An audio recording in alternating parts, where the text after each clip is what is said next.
आपके जो मिड हैं वो हुए हैं अभी तक कोई? नो सर, अभी तक कोई नहीं हुआ मिड। किसी भी सब्जेक्ट का नहीं हुआ? No sir. कोई और एनरोल है आपका या आपको वैसे नॉलेज है बस?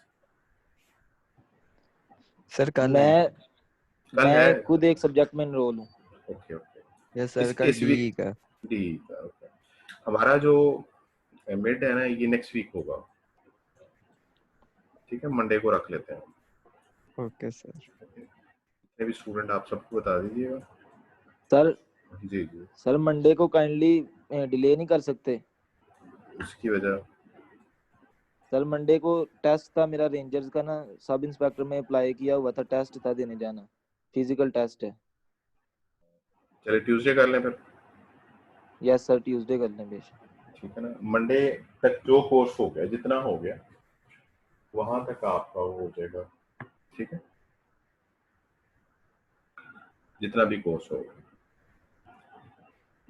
तो मंडे वाली अगर आप क्लास कहते हैं तो हम सैटरडे को रख लेंगे ताकि अगले 2 दिन फ्री हो जाए। इस तरह कर लेते हैं, क्या कर लो? ठीक है सर, जैसे कहते हैं। एसिम्प्टोटिक नोटेशंस हमने कर ली थी कि हमारे पास 3 तरह की नोटेशंस हैं जिसके थ्रू आप डेटा को, किसी एल्गोरिथम की कॉम्प्लेक्सिटी को जो है वो आप रिप्रेजेंट करते हैं। One is big O, omega and theta. Big O आपकी अपर बाउंड होती है और ओमेगा आपकी लोअर बाउंड है और थीटा आपकी टाइट बाउंड है। इनकी कुछ प्रॉपर्टीज हैं, वो मतलब इन प्रॉपर्टीज का आपको पता होना चाहिए ताकि अगर आपके पास एक से ज्यादा एल्गोरिथम्स हैं जिनको आपने कंपेयर करना है तो आप कंपेयर कर सकें कि कौन से एल्गोरिथम की कॉम्प्लेक्सिटी किससे ज्यादा है या कौन किसका बिग O है। ओके, तो पहली property is called general property. If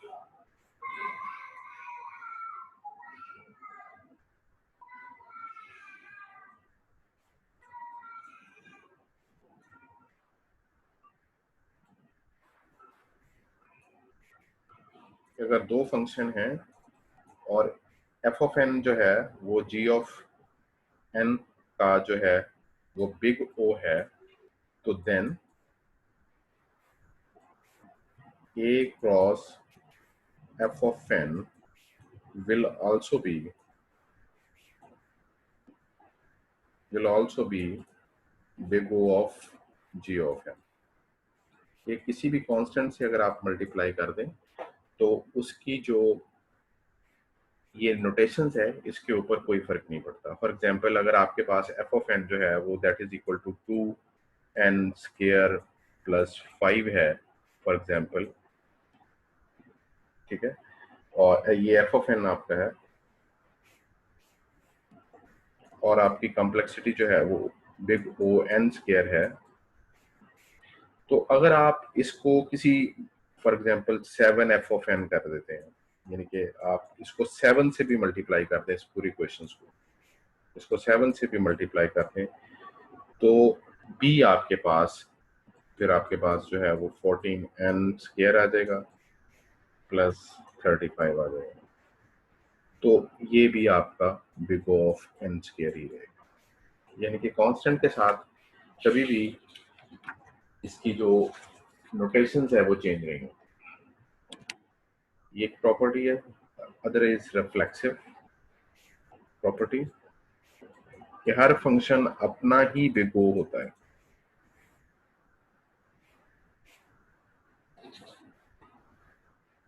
कि if f of n is given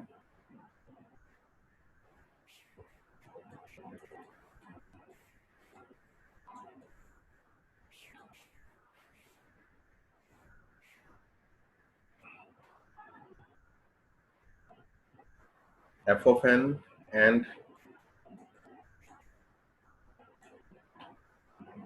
f of n is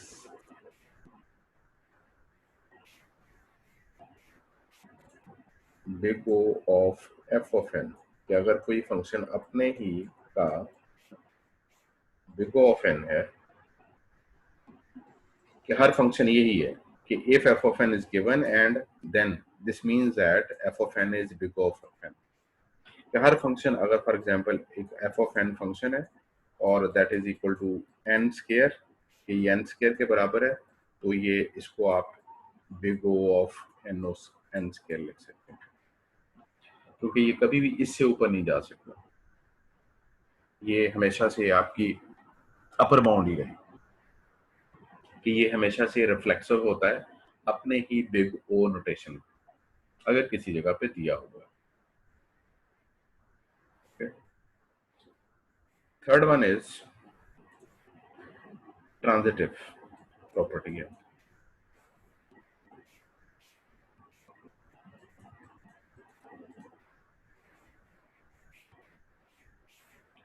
transitive property ये है कि अगर एक फंक्शन है एफ ऑफ एन और वो है एक और फंक्शन है जी ऑफ एन जो कि उसका बिग ओ है, एंड जी ऑफ एन एक और फंक्शन है उसका बिग ओ है एच ऑफ एन का, तो दिस इम्प्लाइज दैट कि F of N is also big O of h of n। ठीक है, f of n for example आपके पास f of n जो है वो n है, g of n आपके पास सपोज n स्क्वायर है और h of n आपके पास सपोज n क्यूब है, तो आप ये लिख सकते हैं कि n is big O of n square and n is big O of n cube। ये ट्रांजिटिव प्रॉपर्टी को जो है वो होल्ड कर।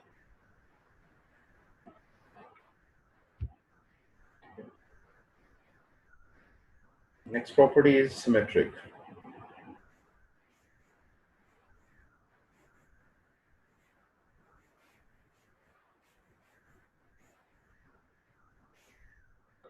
कि अगर if f of n is theta of g of n, this implies that g of n is theta of f of n। तो ये दोनों बराबर हैं। For example f of n आपका n स्क्वायर है और g of n भी आपका n स्क्वायर है, तो ये दोनों एक दूसरे का थीटा होगा। ठीक है, क्योंकि f of n भी n स्क्वायर के बराबर होगा और g of n भी n स्क्वायर के बराबर होगा। अगर दोनों बराबर हैं तो इसका मतलब है कि ये दोनों के सिमेट्रिक है। तो इसी तरह से ट्रांसपोज सिमेट्रिक भी होता है।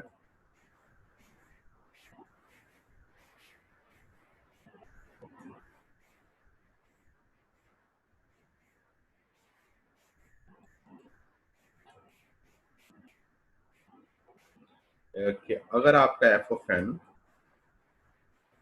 दैट इज इक्वल टू किसी फंक्शन है g of n का, तो this implies that g of n is equal to omega of f of n, जो उसका उल्ट हो जाएगा। ठीक है, कि ट्रांसपोज के थीटा आपस में सिमेट्रिक होते हैं, जबकि ओमेगा और बिग ओ जो है वो आपस में ट्रांसपोज सिमेट्रिक होते हैं, कि अगर एक दूसरे का बिग ओ है तो दूसरा पहले का ओमेगा होगा।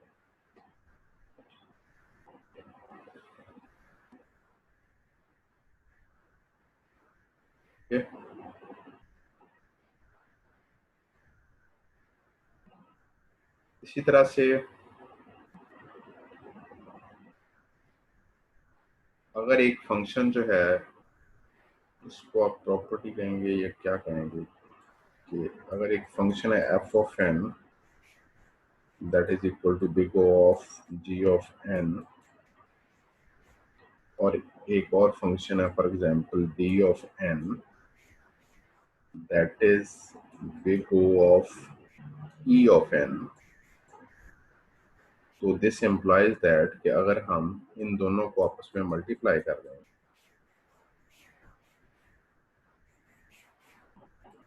तो ये इसका भी गो होगा।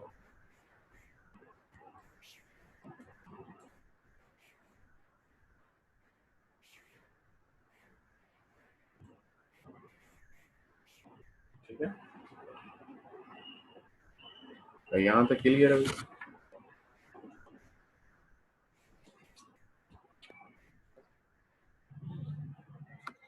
क्लियर है?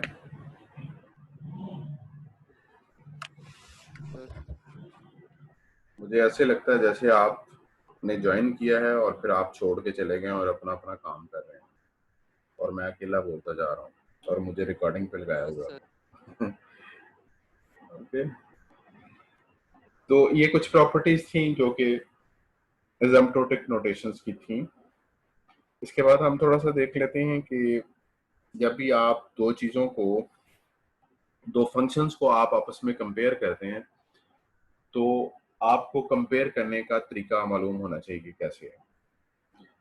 तो उसके कुछ थोड़े बहुत रूल्स हैं या तरीके हैं जिसके थ्रू आप उसको कंपेयर कर सकते हैं कि कौन सी अमाउंट या कौन सा फंक्शन स्मॉलर है किसी दूसरे फंक्शन से।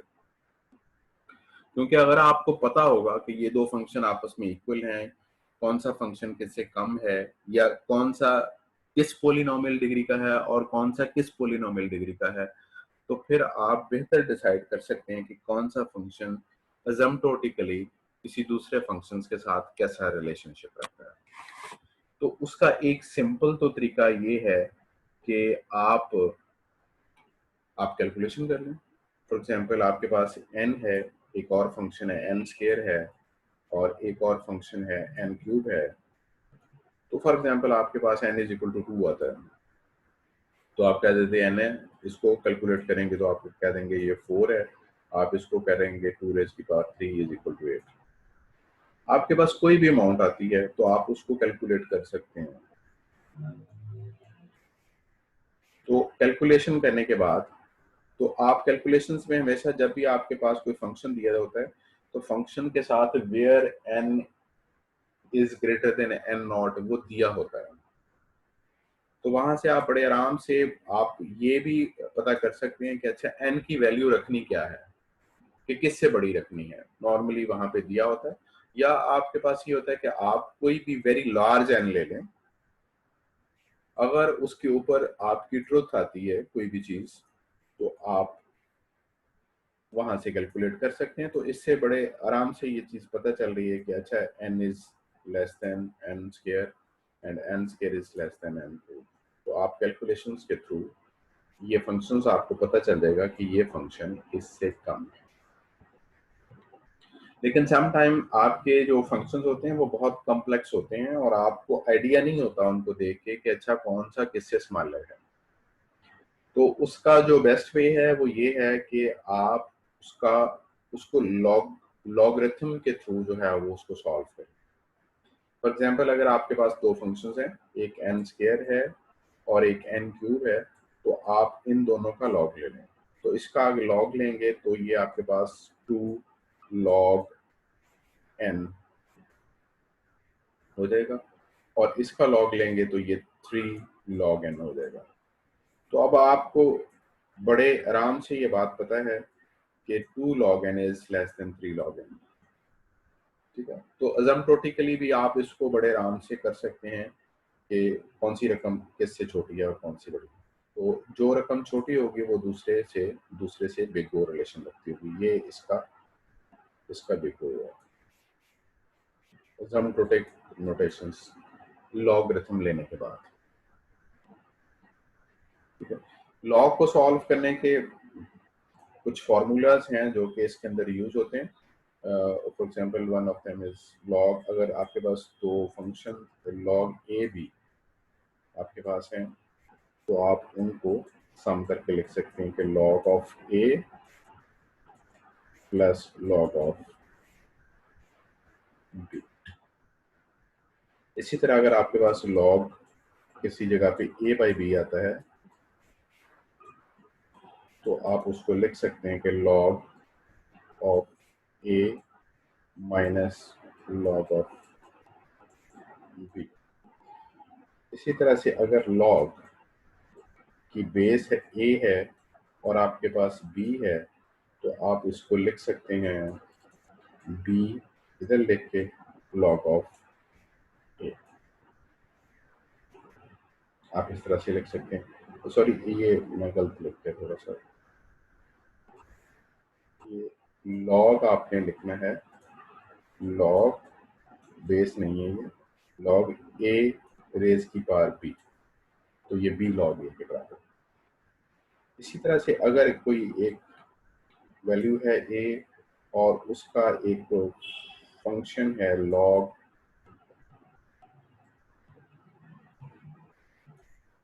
सी बी,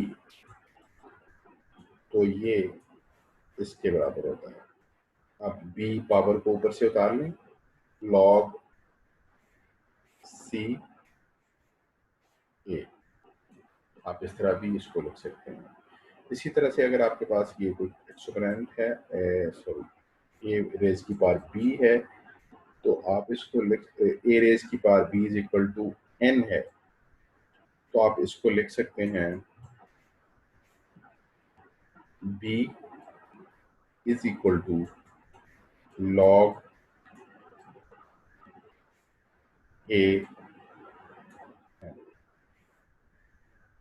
तो ये कुछ फॉर्मूलाज हैं जिसके थ्रू आप किसी भी फंक्शन का लॉग लेते वक्त उनका यूज कर सकते हैं। फॉर एग्जांपल मैं आपको कुछ एग्जांपल देता हूँ जिसके थ्रू हम करो। फॉर एग्जांपल आपके पास एक फंक्शन है F of N that is equal to N square log N, और आपके पास जी ऑफ एन एक और फंक्शन है और that is equal to N log of N की पावर एन। ये आपके पास फंक्शन है और आपने ये पता करना है कि इनमें से कौन सा छोटा है कौन सा बड़ा। अपेरेंटली देखने से ये काफ़ी मुश्किल है कि हम किसी को कैलकुलेट करें कि कैसे होता है, तो आप इस तरह करें, इन दोनों का लॉग लें, अप्लाई लॉग फॉर बोथ। तो पहले का लॉग आप इसका लॉग लेंगे और इधर भी आप लॉग लेंगे।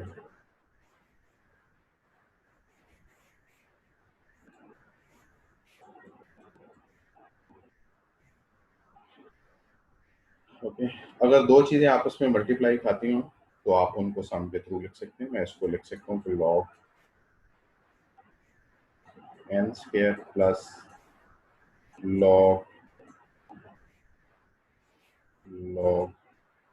एन, और इसको करना है तो मैं लिख सकता हूँ कि लॉग एन प्लस लॉग फिर लॉग एन। तो इसको मैं लिख सकता हूँ कि 2 लॉग एन, और इसको मैं लिख सकता हूँ कि लॉग एन, और ये आपके पास आ गया लॉग एन प्लस, इसको मैं लिख सकता हूँ 10 लॉग एन। ठीक है, लिख सकते हैं ना। तो आप ये देखें कि ये अमाउंट और ये अमाउंट आपस में बराबर हैं क्योंकि कांस्टेंट यहाँ पे आप ये लॉग एन बहुत छोटी रकम होगी, ये वाली कांस्टेंट यहाँ पे नहीं कंसिडर करेंगे, लॉग लेने के बाद कांस्टेंट की वैल्यू होती है। अब ये लॉग एन है और ये 2 लॉग एन है,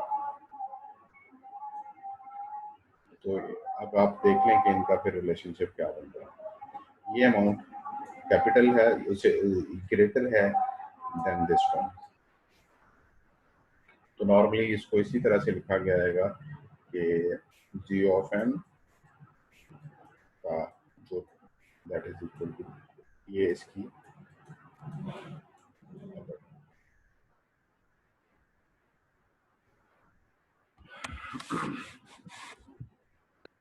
सर मोस्ट प्रोबेबली हमने कांस्टेंट्स को इग्नोर करना होता है, लेकिन जी जी जनरली जैसे हम कह रहे हैं कांस्टेंट को इग्नोर करना है अगर आपने लॉग नहीं लिया तो, ठीक है ना। अगर आपने लॉग ले लिया है तो लॉग के बाद फिर कांस्टेंट की भी वैल्यू है। जैसे आपने पहले देखा था कि हमारे पास था n स्क्वायर और n क्यूब, आप यहाँ पे कह सकते हैं 2 log n और ये 3 log n है। आप कह सकते हैं कांस्टेंट तो मैटर ही नहीं करता, तो ये log n के बराबर है, लिहाजा ये टाइट बाउंड का फंक्शन नहीं, ऐसा नहीं है, बल्कि ये बिग ओ है इसका n स्क्वायर का, ये तो हम जानते हैं ना, क्योंकि हमने लॉग लेने के बाद ये चीज ऑब्जर्व की है। अगर लॉग लेने से पहले करते तो देन ठीक था। लॉग लेने के बाद जो कांस्टेंट वैल्यू है वो मैटर करती है। अब क्योंकि ये एक बात देखने की जरूरत होती है कि इसमें हायर ऑर्डर कौन सा है। इसमें हायर ऑर्डर log n है, log n नहीं है, ये उससे लोअर ऑर्डर है। तो हमेशा यहां से हम जो हायर ऑर्डर है सिर्फ उनको आपस में कंपैरिजन करें। Okay sir.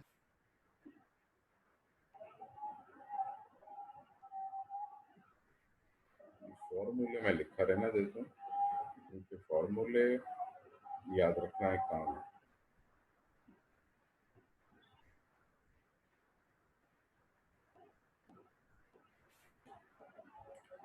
एक और फंक्शन लेते हैं, f of n is equal to 3 n raised की power n under root and g of n is equal to 2 raised की power n under root log की बेस 2 n। अब इन दोनों को आपने कंपेयर करना है। अब इनको अगर कंपेयर करना है तो आप ये देखें कि दोनों साइड पे आप लॉग अप्लाई कर दें, तो दोनों साइड पे कर दें या आप इस तरह करें, आपने लेना है इस टर्म के अंदर। फॉर एग्जांपल इसके अंदर हम इसको ऐसे ही रहने देते हैं, इस लॉग वाले के साथ पहले निबड़ लेते हैं। इसको हम यहाँ पे देखेंगे क्या लिखा होगा, 2 रेज की पावर n। ये जो पावर है ये उतारी जा सकती है नीचे, तो मैं इसको इस तरह से लिख सकता हूँ कि n रेज की पावर, सॉरी इसको किस तरह लिखेंगे,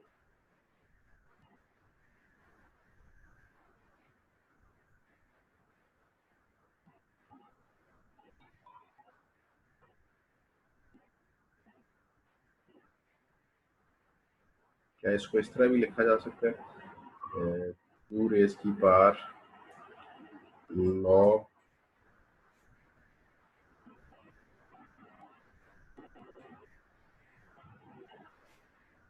2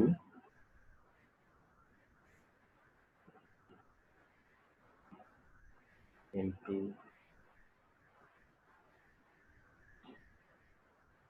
ये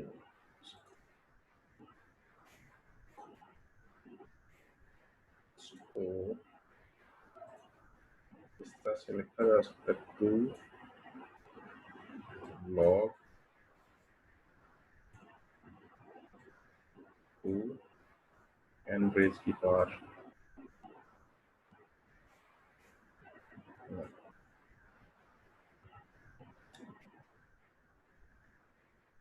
जी, क्या लिखा जा सकता है इसको, यस सर। ठीक है ना। ये इससे बना है, इस फॉर्मूला से। आप जो पावर है जो साथ लगा होता है इसको पावर के ऊपर ले जा सकते हैं। ये मैं n अंडर रूट पावर ले गया, ये मैं इस वजह से ले गया हूँ क्योंकि मैं ये देखें ये वाला जो पोर्शन है मैं इस तरह का करना चाह रहा था। इसके बाद इसको आप सॉल्व कर सकते हैं कि इस सारी पावर को मैं नीचे उतार सकता हूँ और इसको मैं ऊपर ले जा सकता हूँ इस फॉर्मूला के थ्रू, कि हम इसको नीचे ले आए, इसको n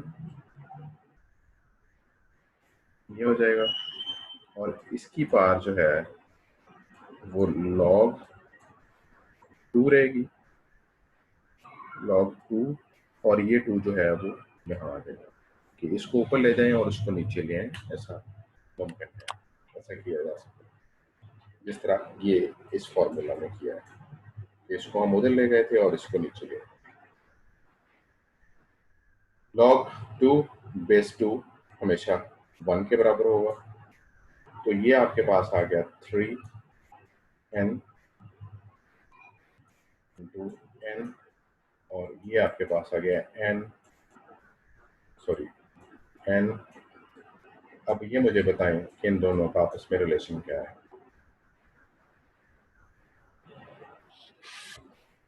क्या रिलेशन है दोनों?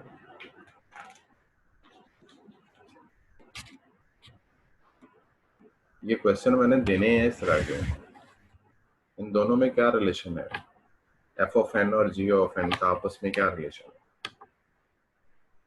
जी आवाज कट गया को जी। ऑफ एन बी को जी ऑफ एन का नहीं नहीं नहीं, देखें constant does not matter, log नहीं लिया सही से। क्योंकि इसका लॉग नहीं हमने लिया, इसको तो मैंने एज इट इज ही सॉल्व किया, मैंने apply log on both sides नहीं किया, इस वजह से ये दोनों इक्वल्स हैं। तो आप लिख सकते हैं कि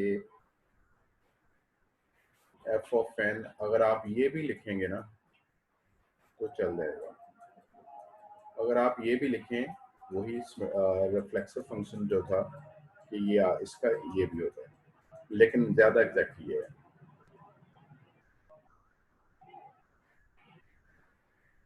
okay, clear?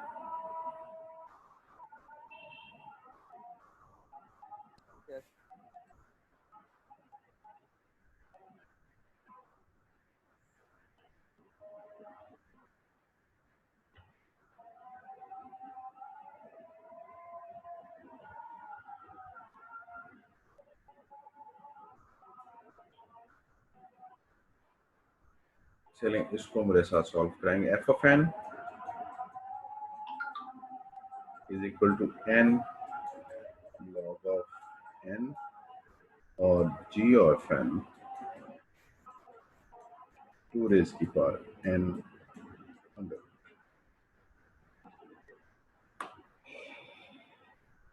Ji, apply log on both sides, तो ये आपके पास रहेगा लॉग एन लॉग एन, और इस साइड पे लॉग 2, ये आपके पास आ जाएगा। इसको मैं उतार लेता हूँ नीचे, तो ये मेरे पास आ जाएगा log N into log N, इस पावर को मैंने नीचे उतार लिया, और इसी तरह इसकी पावर मैं नीचे उतार लेता हूँ, तो N under root log of,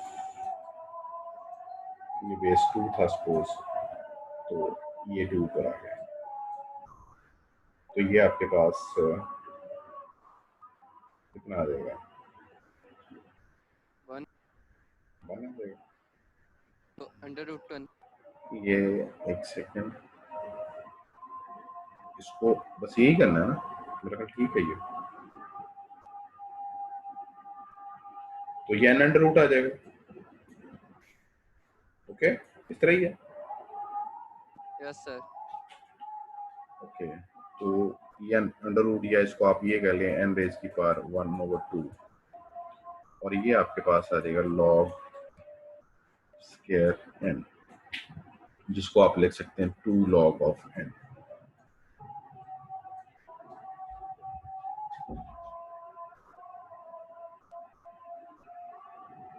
तो ये और ये वैल्यूज, इसको आप देख लें, वही जो मैंने पूरी इक्वेशन लगाई थी कि अंडर रूट जो है वो कम है या ये है, दोनों में से कौन से कम है? ठीक है, अंडर रूट छोटा, अंडर रूट मेरा ख्याल बड़ा होगा, लॉग छोटा होगा, सर अंडर लॉग छोटा है, लॉग छोटा है, तो ये वैल्यू बड़ी हो जाएगी, ये छोटी है तो आप लिख सकते हैं कि F of N O G of N.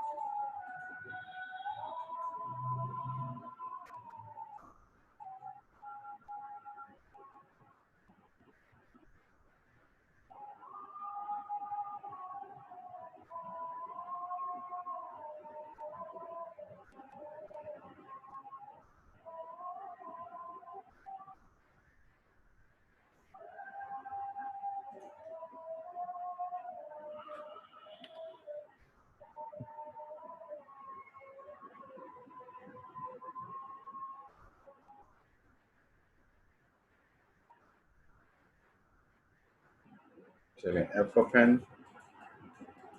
Is equal to 2 log of N और G of N N raise की पावर एन अंदर। Apply log on both sides, तो ये आपके पास लॉग एन नीचे आ जाएगा और इसका फिर लॉग लेना है, लॉग ऑफ 2 और इसी तरह से ये आ जाएगा एन अंडर रूट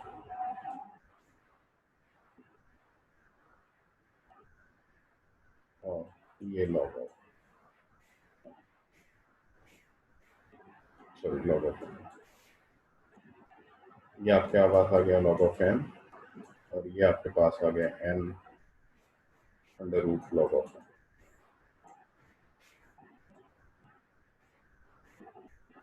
ठीक है, तो this one is F of N big O of N. जी बिल्कुल बिग ओ। तो अब मुझे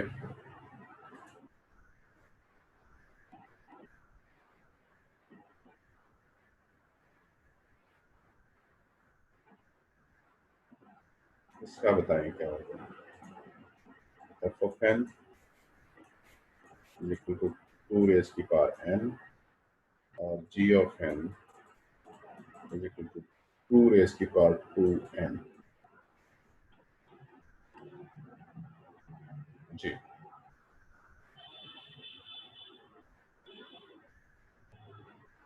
ये log 2n आ जाएगा दोनों साइड पे लेने से और ये log 2 रेज की पावर 2n ये किसके बराबर आ गया n log 2 that is equal to 1 और ये आ जाएगा आपके पास 2n log 2।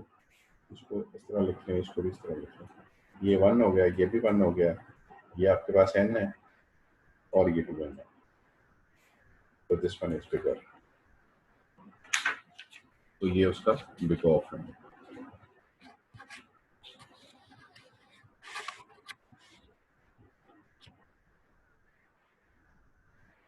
ठीक है जी, तो इस तरह से आप किसी भी टर्म्स को जो है वो कैलकुलेट कर सकते हैं। इस तरह के क्वेश्चंस आपको आ सकते हैं कि आप इनका असेम्प्टोटिकली आप इसको बताएं कि कंपैरिजन क्या है। जी, किसी ने क्वेश्चन किया कोई? हेलो, तो इसमें तो एक किस्म का साफ समझ आ रही है ना कि एक साइड पे n है एक साइड पे 2n है, तो फिर इसके अंदर हम वैसे भी डायरेक्ट भी कर सकते हैं तो भी ठीक है। डायरेक्ट अगर आपके पास इतनी कैपेबिलिटी है कि आप इन दोनों टर्म्स को देख के समझ गए हैं तो फिर तो ज़ाहिर है आप लिख लेंगे, लेकिन आपको प्रोसीजर अडॉप्ट करना होगा जिसके थ्रू आप थोड़ा सा बता सकें कि देखें ये इससे बड़ा है। आप वैसे देख के समझ गए थे इसको? यस सर, इस पे आपने वो 2n था तो उसको यस, इसको देख के आप बिल्कुल, हाँ यस, इसको समझ गए थे। लेकिन नॉर्मली हम बात जगहों पे कंफ्यूजन्स में होते हैं कि फॉर एग्जांपल किसी जगह पे log n है या किसी जगह पे अंडर रूट के साथ कोई चीज मल्टीप्लाई हो रही है, लेकिन आप इसका प्रोसीजर करेंगे जिससे ये बिल्कुल एक सिंप्लीफाइड फॉर्म में आ जाए कि ये इससे, हाँ रियली में अपेरेंटली ये छोटी लग रही है और ये बड़ी। तो यहाँ पे एजेम्प्टोटिक नोटेशंस पूरी हो गई हैं, या आपके जो रिकर्सिव कॉल थी, फ्रीक्वेंसी काउंट मेथड था कि किस तरह से हम उसको सब्स्टिट्यूशन मेथड के साथ टर्मिनेटिंग कंडीशंस के ऊपर अजम्पशंस लेके उसकी सीरीज बना के उसको बताते हैं कि अच्छा इसकी कॉम्प्लेक्सिटी क्या है, तो आप इस तरह से उसकी दे सकते हैं। ठीक है, अब यहाँ से आगे आपका आपके एल्गोरिथम्स ही स्टार्ट होंगे। ठीक है, तो सबसे पहले हम सॉर्टिंग एल्गोरिथम या सर्चिंग एल्गोरिथम शुरू कर लेते हैं। ठीक है, तो यहाँ से फिर आगे शुरू करें या बंद, आज काफ़ी है इतना ही, इससे आगे एल्गोरिथम ही चलेंगे कि हम एक एल्गोरिथम लिख लेंगे, वो इंजर्शन सॉर्ट का हो सकता है, वो मर्ज ऐसा सॉर्ट कर का हो लेते हैं सकता है, फिर। ठीक है ना, वो क्विक सॉर्ट का हो सकता है, वो बाइनरी सर्च का हो सकता है, लीनियर सर्च का हो सकता है। ठीक है, उससे आगे हम फिर एल्गोरिथम स्टार्ट करते हैं और ट्यूसडे वाले दिन आपका पेपर। ओके जी, ओके, अल्लाह हाफिज़। Yes sir.